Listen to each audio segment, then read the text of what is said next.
creates questions the human mind cannot answer. Out of reach, past all we can see, hear, and touch, beyond all we understand, lies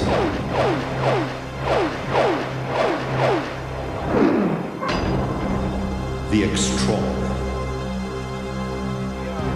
We're losing them. The extraordinary is the terrifying description of hell given by two men who literally died and were brought back to life. I was literally scared to death. I mean, absolutely something horrible had happened. I didn't know what. The doctor said, "What's wrong with you?" And I said, "I've been to hell." What rotten thing did you do to deserve the hell experience? Their accounts have changed the course of research into near-death experiences.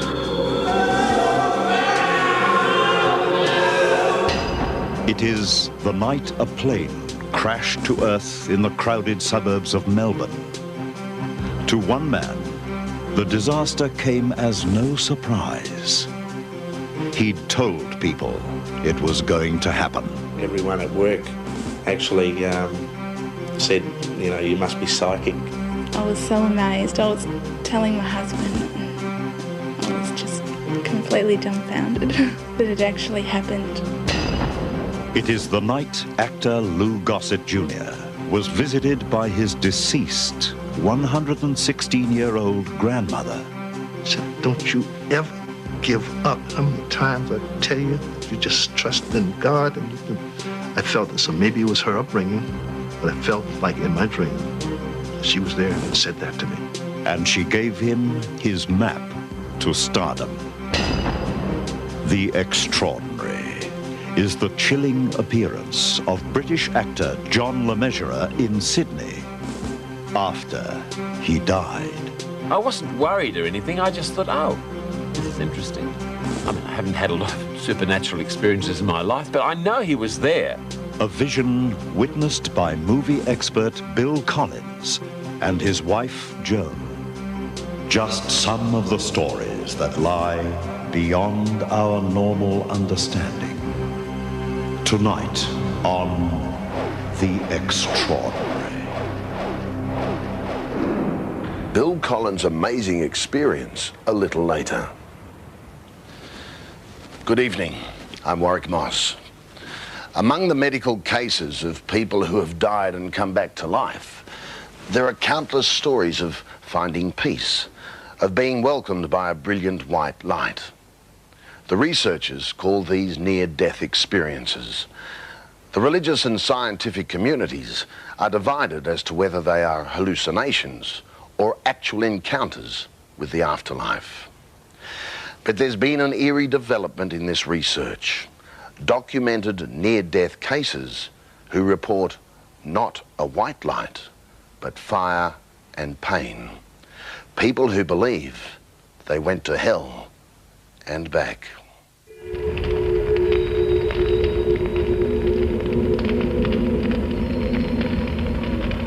God knows what they saw when they passed over. Those who say they went to the edge and came back have described fear and pain, rivers of fire. They talk of seeing the hideous faces of the damned and hearing the miserable wailing of souls lost. One of them was this man, Charles McCaig. It was horrible. It was just unbelievable that I was told by the nurse that my hair was literally standing on end. My pupils had already dilated.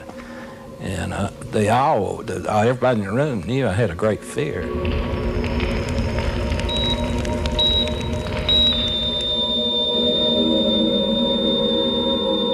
McCaig's and others' descriptions form the basis of a new book by Dr. Maurice Rawlings, an eminent cardiologist and professor of medicine at the University of Chattanooga in Tennessee, a physician who believed in neither heaven nor hell until that day in January 1977.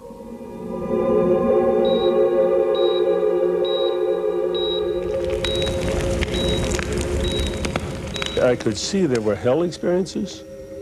I could see that Jesus Christ was something in this room. It was the Spirit working, and here I am, a doctor, thinking I'm in charge of everything. It made me feel little, not big. What happened that day changed Dr. Rawlings forever and set the course for a new era in the research of near-death experiences. People who have literally died on the operating table and been brought back to life. In the United States, some 11 million near-death cases have reported seeing the bright light of life after death. Only in the past year, according to Dr. Rawlings, has the untold story of those experiences come to light. A lot of them, he says, look down into hell, later shutting out the unbearable vision, an F on the report card of life. Who's going to report an F on the report card years later? You're not even going to tell your parents about it. They don't even tell their family about it. It's quiet. They either have a conversion experience or they sublimate this negative experience, put it in painless portions of the memory so they can live with it. Rawlings discovered the phenomenon the day Charles McCaig died several times of a heart attack on the floor of his office, and vividly described seeing hell as he fought for life. He says, I'm in hell, kept saying I'm in hell. After McCaig came others. When questioned about the moment of clinical death, they described gruesome, hideous scenes not dissimilar to some of the satanic scenes imagined by history's masters. The four rivers of fire in Giotto's 14th century Satan was a common theme. Some sounded like descriptions of the grotesque bestial Satan of Francesco Traini. Most reported a sense of floating just above the scenes of hell, where fires licked around the naked, overcrowded masses of Signorelli's version of hell. Dr. Rawlings' research for To Hell and Back is strangely mirrored in Bosch's 15th century impression called Purgatory, in that it shows the commonly reported tunnel of white light, yet below, the human spirits are caught in a darker Neverland. But it was Charles McCaig's experience that first convinced Dr. Rawlings there was a grim side to life after death. In early January 1977, he had checked into Dr. Rawlings' diagnostic center with chest pains. I was in the diagnostic center, had checked in, thinking I had a heart attack at work. They wanted to give me a stress test before they sent me home. And during the stress test, I looked over at the treadmill machine, and all of a sudden I thought something was wrong because it was straight line. I didn't know anything about it, but at the same time I knew it should be going up and down like a heartbeat, and I fell off. We're losing them. The nurses were there. One of them was using the embu bag, actually started with mouth-to-mouth resuscitation. And I was doing the external heart compression. McCaig's heart had stopped completely for several minutes before the team could restart it. The first time I came back, I was literally scared to death. I mean, absolutely something horrible had happened. I didn't know what. The doctor said, "What's wrong with you?" And I said, "I've been to hell." He kept saying, "Doctor, don't stop." And usually they'd tell me, "Get your big hands off me, you're breaking my ribs." And he said, "Every time you stop, I'm in hell." So still. Rawlings said he and his nurses were shocked to see a fear in McCaig's eyes that went beyond anything they had witnessed in previous patients. He was fighting me off. He saw the hell's fire. He saw demons or beings coming after him. He kept saying, "I am in hell. Pray for me." And I'm doing one-hand massage, adjusting the pacemaker. I'd let go and his eyes would roll up, sputter, turn blue, stop breathing once more. The next day, when Rawlings tried to pry more information of the hell McCaig witnessed, the memory was gone. I have no recall of being in hell, don't want to recall it. The next experience was that I saw my mother, which passed away when I was just a few months old, 10, 12 months old. I saw her with my stepmother, which had passed away about 10 years earlier. No voice contact or touching or anything. They just had their hands outstretched like they was welcoming me. From that moment, all memory of his vision of hell seemed to have been erased. The reason so few near-death patients will talk about going to hell and back, according to Rawlings, is the obvious question. What rotten thing did you do to deserve the hell experience?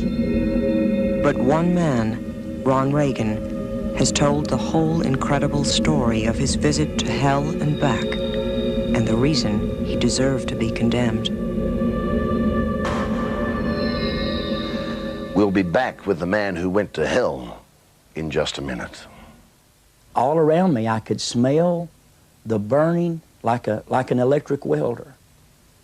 I could smell the smoke. I could hear screams. And after a little while, it was like I was moving through the flames, high, looking down.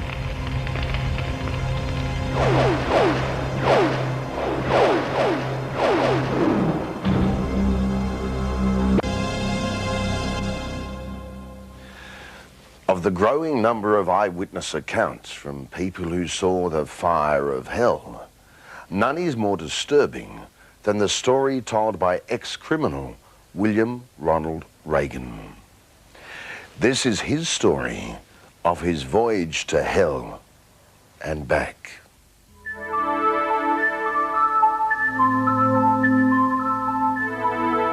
When I was 9 years old, I lived in the mountains of East Tennessee with an abusive, alcoholic father, very poor, no religious background, just cursing and screaming and abuse. I had to walk 2 miles to catch the school bus.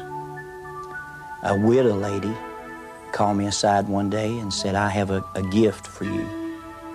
And she gave me a baby lamb. We became friends. It would actually follow me, wait for me at the school bus stop. I came in one afternoon and the lamb was missing. When I got up to the house, my dad was cussing, changing a flat tire on an automobile. And I saw my lamb laying on the ground beside him, bloody. He'd taken a tar tool and killed it, plunged it through its body.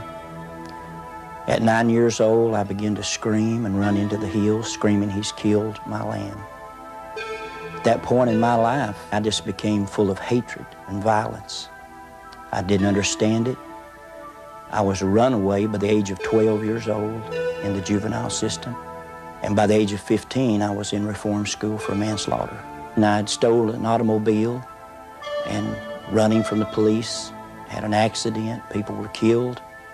I was charged with manslaughter and put in another place till I was 18 years old. And all this time, my life just filled with hatred and anger and violence. As my life progressed, I met a young lady named Elaine. No one would have anything to do with me. I was such a violent person. She saw something in me that no one else could see. In 1964, we were married. She was 15 years old. I was 17. We had no money, no job, no place to live. So we started out to make our fortune. Wound up robbing liquor stores, gas stations, just trying to be Bonnie and Clyde, I suppose. But it wasn't long till my life was completely wrapped up in drugs and alcohol. Damn it! Where is it? I don't know! Get off me! She had to leave me because of the violence that I was inflicting on her. I'd lived in Atlanta, Georgia for about 8 years on the streets. I rode with the Iron Cross Biker Club. I thought that kind of lifestyle and violence was what I needed.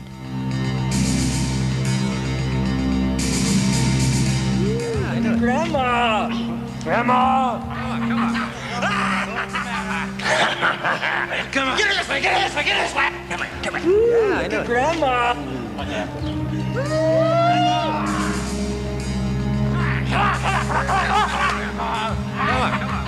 One morning I woke up in the Fulton Tower prison system in Atlanta.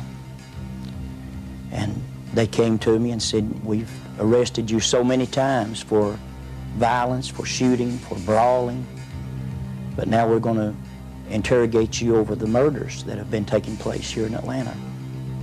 I didn't know if I'd done this or not. I didn't know. I just had no memory. I'd done so much drugs that I couldn't remember very well. As the police led Reagan into a court the next day, he fled through a side door. He jumped a bus to Knoxville, Tennessee, and hid out with his former wife and 6-year-old son. Within days, he was again drugged out and with his small son at his side, attacked a man outside a local store. The hatred just boiled up inside me, and I hit him.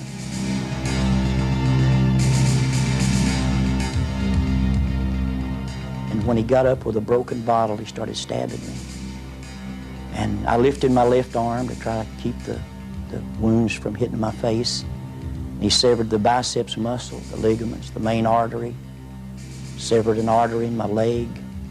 And the manager of that store said, well, if you don't get to the hospital in just a matter of minutes, you'll bleed to death.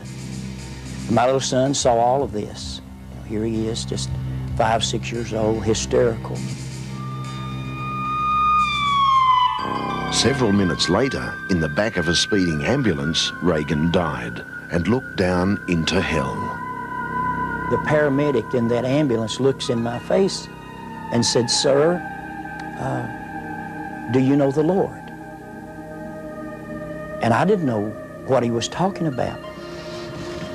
Sir, do you know the Lord? Jesus? I don't know any Jesus. Well, you better talk to him. He's in a serious condition. Damn you. And in a matter of minutes, it seemed like this ambulance burst into flames. I actually thought the ambulance was on fire. And all around me, I could smell the burning like an electric welder. I could smell the smoke. I could hear screams. And after a little while, it was like I was moving through the flames, high, looking down. And when I came out of the flames, I looked down on what appeared to be a small lake with cliffs all around it. But the lake was burning. And the lake was filled with people. And they're screaming, and they're burning. Everybody's on fire. And they're all screaming. And then, like a close-up lens of a camera, their faces start coming close to me, and I recognize some of them. I see ones that have died of overdoses, some that have died in robbery attempts, some that have died drunk in automobile accidents, some that have died in shootings. And they're all screaming my name and saying, Ronnie, don't come here. There's no way out. And I hear this, and I smell this, and I don't understand. I've never really been afraid of anything. My life's been filled with violence and hatred. I've been shot, I've been cut, but I never feared anything. And then blackness came. And for hours and days and weeks, I'm unable to get this off my mind. I can't, as soon as I'm out of the hospital, I go try to get high, but I can't get high. I keep seeing this. No matter how much I drink or how much dope I do, I can't get this out of my mind. And I don't want the light off. I want the lights on all the time because I keep seeing this horrible sight.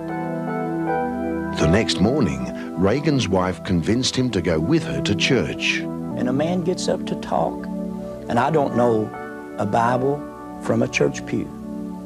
But he gets up to talk and he reads St. John chapter 1, verse 29, which said, Behold the Lamb of God, which takes away the sin of the world. And he could have read anything and it wouldn't have meant anything to me, but when he said Lamb, I related to that because I remembered my lamb. And he said, Jesus is God's lamb, and he died for the sins of all mankind to spare us from hell. Well, I didn't know anything of what he meant, hell, but he went on to describe, and I said, that's what I saw. Somebody's finally telling me what I saw.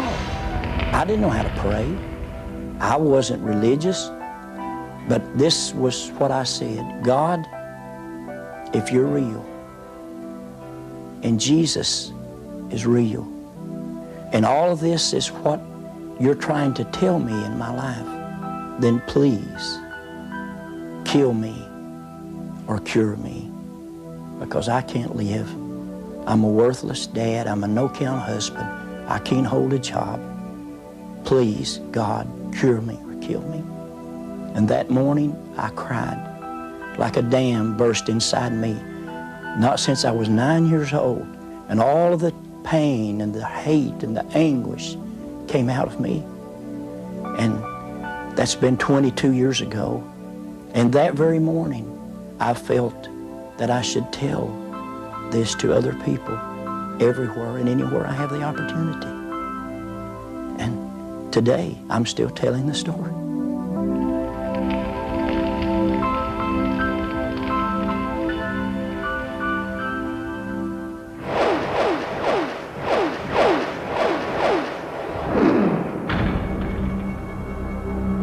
In 1993, a news flash beamed across thousands of TV screens. A light plane had crashed in the suburbs of Australia's second largest city, Melbourne. Seconds after takeoff, the aircraft plunged back to Earth in the dark of night. The city was shocked, but for one man, the crash came as no surprise. He knew it was going to happen. John Cassidy and his wife Linda are raising a young family in the suburbs of Melbourne. The Cassidys both work, but they have one goal, one dream, a safe and secure life for their children. But it was a very different kind of dream that intruded into their lives late last year.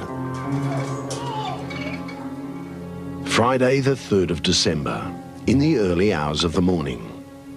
The Cassidy family were all safely in their beds, but John's sleep was disturbed by a recurring dream, almost a nightmare. I had the dream 2 or 3 times that particular night.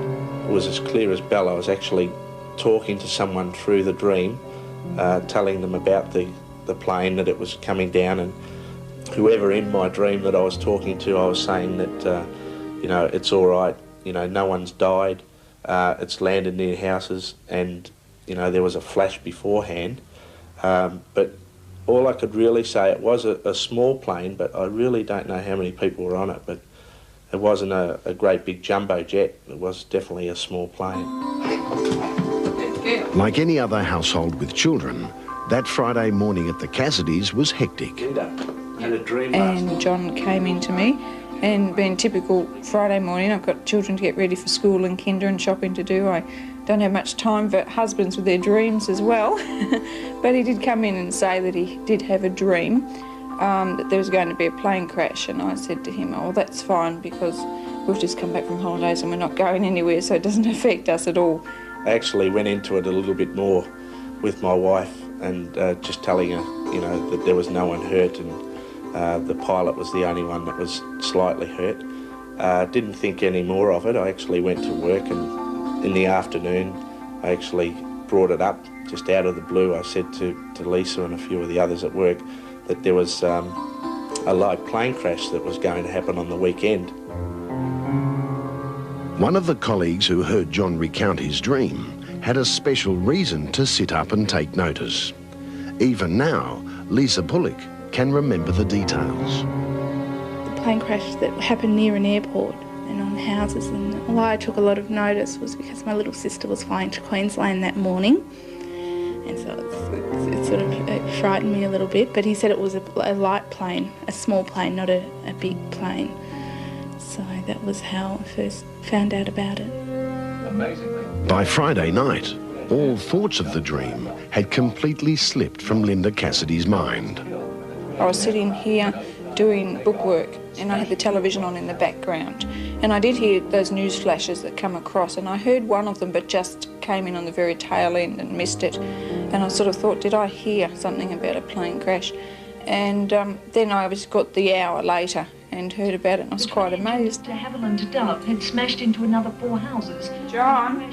I'd actually gone to bed, I was in bed, and my wife yelled out, you know, "Oh God, you better come and have a look at this, John. It's your plane crash is on tally." So I walked out and I actually looked at the TV and I thought, you know, that's it. Dazed, shocked and injured, the survivors sat on the lawn of the house where the plane ground to a halt. John's dream certainly was it, or at least very, very close. As they reported on the news, the plane was a de Havilland Dove, effectively a light aircraft, just as he'd seen in his dream only hours before.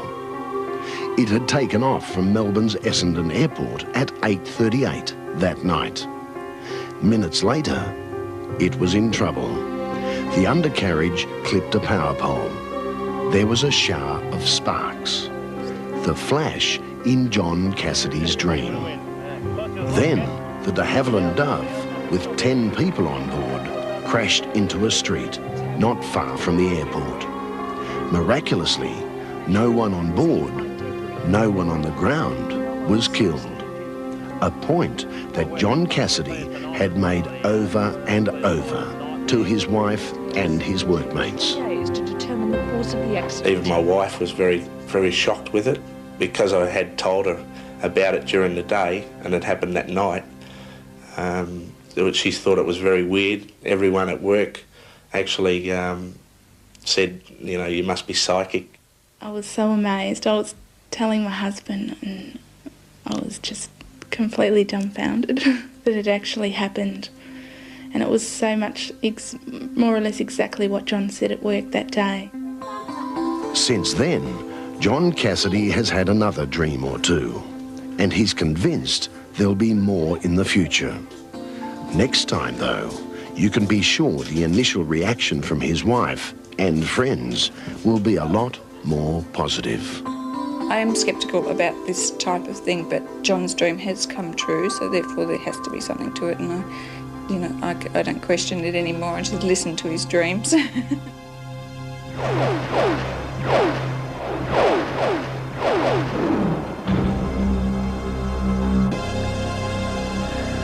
Those who make it to the very top in this life very often come from its lowest depths. Early struggle builds the strength to climb the highest pinnacle. Actor Lou Gossett is one of them, but he also believes his early life gave him the spirituality that opens his mind and soul to messages from the beyond. Gossett won a Best Supporting Oscar for his tough Marine performance in An Officer and a Gentleman, and you may remember his Emmy-winning role in the classic TV miniseries Roots.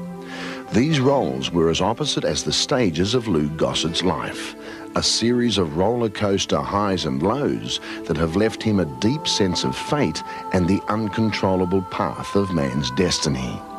Lou has experienced the best and the worst of it. Agony and ecstasy are very necessary evils. Without one, you can't appreciate the other. Pain, joy, hunger, being full, all of it is part of a wonderful circle called life. And I feel better now, having gone through all pains and agonies and joys in my life, and disappointments and conquests.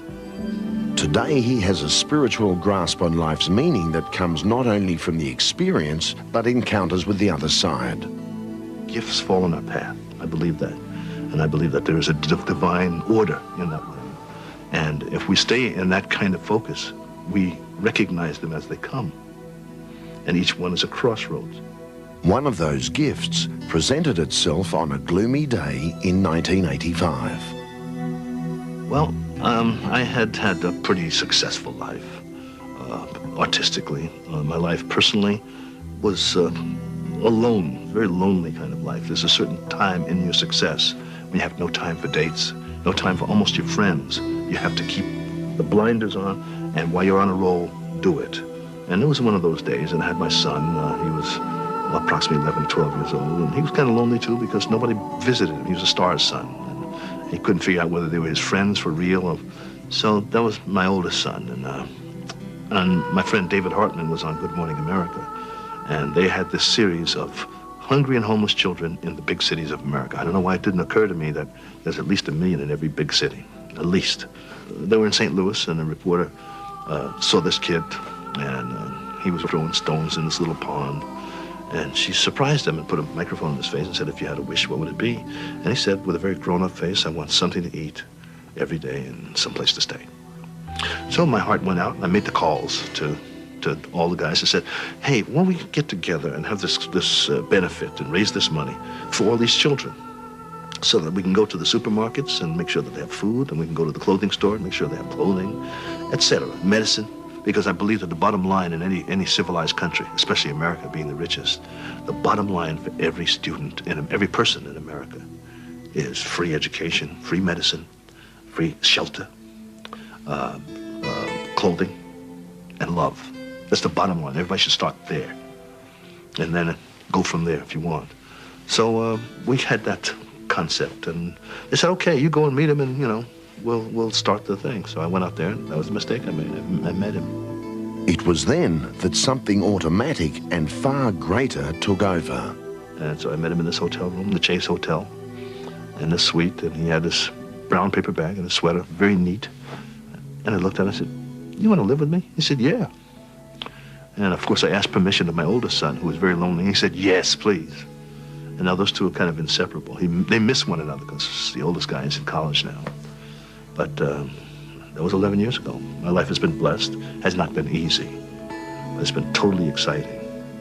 And here he is, big enough to be a football player, so he's not hungry anymore. Gossett's son Sati and adopted son Sharon live in affluent Malibu, California, a far cry from life in Brooklyn, where his mother was a maid and his father a janitor. It was a surreal encounter with his roots, his deceased 116-year-old great-grandmother, that turned his life around. She was a former slave who was alive when Abraham Lincoln signed the bill abolishing slavery in the United States.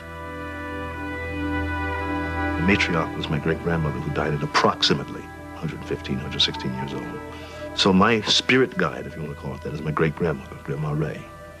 And when the youngest of my cousins died, when the youngest of my cousins grew up enough to get married and move away to the suburbs, less than 24 hours later, my great-grandmother caught a little cold, went to bed, and never woke up. I don't think she left. I think the way she taught us to live, like paying your respects when somebody dies, all of that, the way you behave with one another is very strong. And there was a dark time in my life when I was about to quit the business because I was not working. It was all white in the business, and none of us were working, people who really deserved it. And I got very depressed, didn't know what else to do. My other alternative was to drive a taxi cab. And I said, is this what my life's going to be? And I was very depressed. I didn't know what to do. It seems like in my sleep, she came and she gave me a spanking. She used to give me a spanking around the ankles with a switch. She said, don't you ever give up. How many times I tell you that you just trust in God and you can... I felt it. So maybe it was her upbringing, but I felt like in my dream, she was there and said that to me. And I woke up the next day angry and found an agent who agreed with me. And between myself and the agent, we went all the way up to officer and gentleman. I got somebody to be on my side, that they believed that I wanted it bad enough, and I deserved it bad enough. And they devoted themselves. Ed Bundy, the late Ed Bundy, he's around too. And he was the one man that picked up stakes from New York and came out to California less than 6 months after I went out there and took over my career. And the result of that was officer and gentleman, something that no African-American actor went up for. And the rest is kind of blessed. I haven't gone away from that since. but I do believe that my great-grandmother is probably in this room.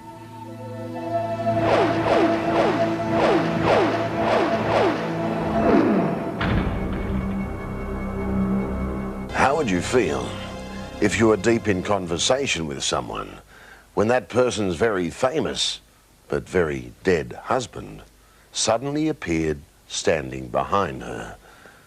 Would you believe what you'd seen? Could you cope? One of the world's leading movie experts knows what it feels like to confront such an experience. I've just seen one of the greatest movies made in the last few years, and I want everybody to see it who's mature. They don't call him Mr. Movies for nothing. There's something infectious about his exuberant passion for the classics of the silver screen. For more than 30 years, Bill Collins has been passing on his seemingly endless store of knowledge to his fans on television, on radio, and in newspapers across the country. I think Lloyd Nolan was in it too. 3 decades that have been his very own golden years of Hollywood. I've met a lot of interesting people. Now, you never know who is going to be interesting. Sometimes you think, oh, I can hardly wait to meet such and such a person, and when you meet them, it's a disaster. One of those interesting people was Joan Le Mesurier. Their meeting wasn't a disaster by any means, but it did have its moments. Its supernatural moments. Who do you think you are kidding, Mr. Hitler? Joan had been married to the late actor John Le Mesurier, and she'd written a book about their life together. Not even Bill Collins can list the countless British movies John appeared in. But certainly in Australia, he's best remembered as the long-suffering Sergeant Wilson in Dad's Army. Jody, do you think you could perhaps manage to do it at the same time as the others do it? I'm sorry, Sergeant. So you makes the rest of the platoon look so slovenly. Oh, I'm sorry, Sergeant. I'm sorry, Well, Sergeant. it couldn't possibly be the way in which I give the word of command, I suppose. Bill was having a chat with Joan Le Mesurier about her autobiography. The atmosphere was cosy and friendly in the lounge room of his Sydney home. And I can remember it as if it were yesterday, you know. As Joan Le Mesurier was talking to me and answering my questions, I saw John Le Mesurier standing behind her. And as I listened and watched her, John Le Mesurier walked up and down behind the lounge, nodding his head as if he was listening to what she was saying and agreeing with what she was saying.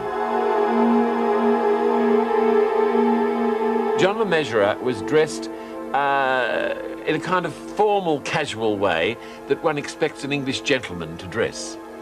And very well groomed, and he just looked, not like he looks in Dad's Army, he just looked as he always looked in films where he played perhaps lawyers or doctors or people of that we tend to respect because they look the way we think they should look. And that's the way he looked.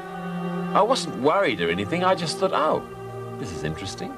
I mean, I haven't had a lot of supernatural experiences in my life, but I know he was there. Looking back now, Bill recalls that was only part of the story.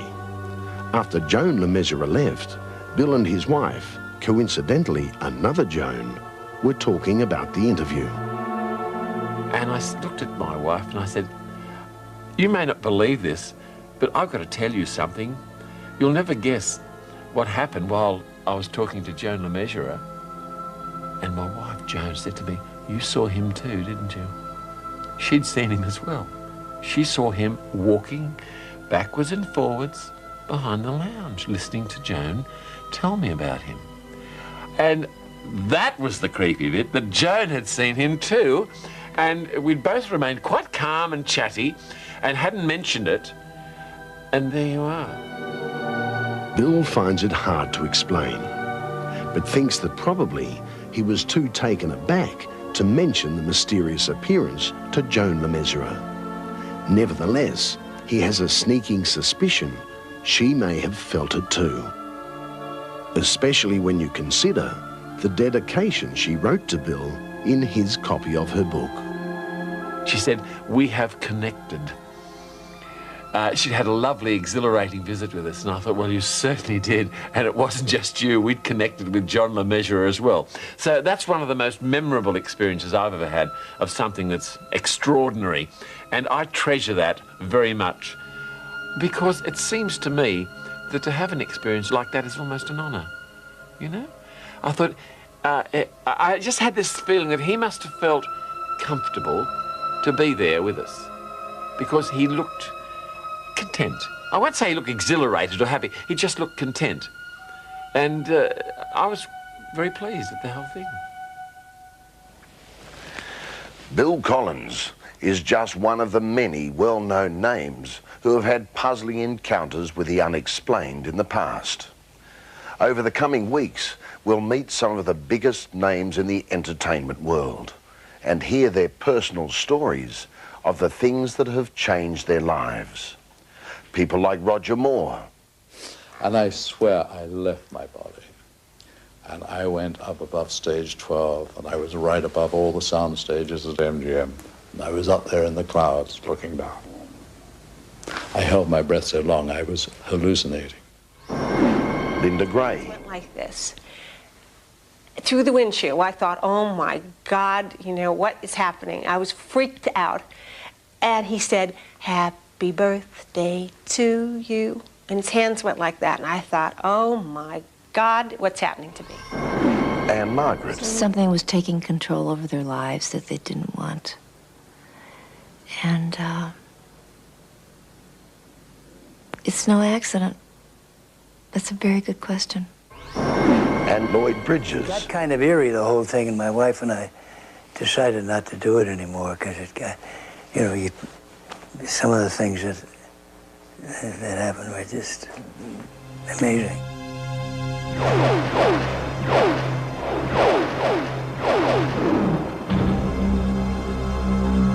Stark and foreboding lighthouse sits deep in the Southern Ocean.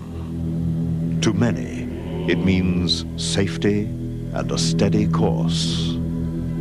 But to others, it is a dark and sinister place. I knew whatever it was in there didn't want me in there. So I put my guitar in the case and I felt my way down the steps. At the same time, with my right hand, I was trying to find the key to the lighthouse so I could get out there and lock it up and just leave.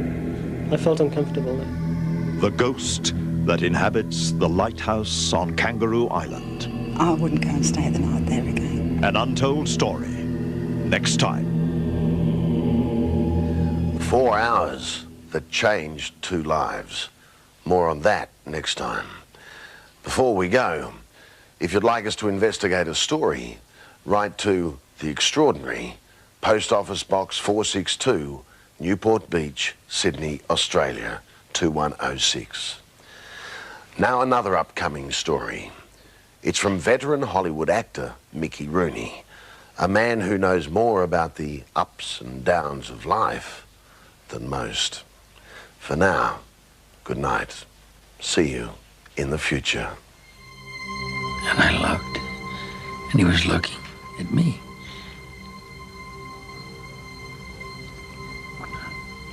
And he said, just as long as you know it.